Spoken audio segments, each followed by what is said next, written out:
erim ko'ksini kerib meni uy bekasi deb tanishtiradi. Beka?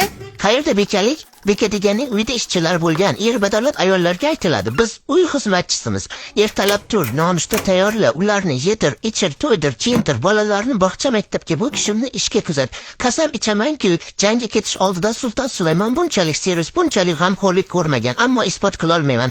Ketidan posidayu uy supursidiri, mayda-chuyda detallarga hech kirmaysiz, tushundingiz. Farzand ona mehri istaydi, uy tozalik istaydi, er ovqat istaydi, hech kim so'ramaydi, bu ayol nima istaydi. Bu yerdan turmushga chiqmagan qizlarga bildiraman, otangizni uyida ishdan qochish imkoningiz bor, ammo ernikida yo'q. U nikoh o'qitilgandagi kasalida, sog'ida deyishlar butunlay yolg'on. Bu shu demakdir, kasalimda ham, sog'imda ham men seni umr bo'yi kulingman demakdir.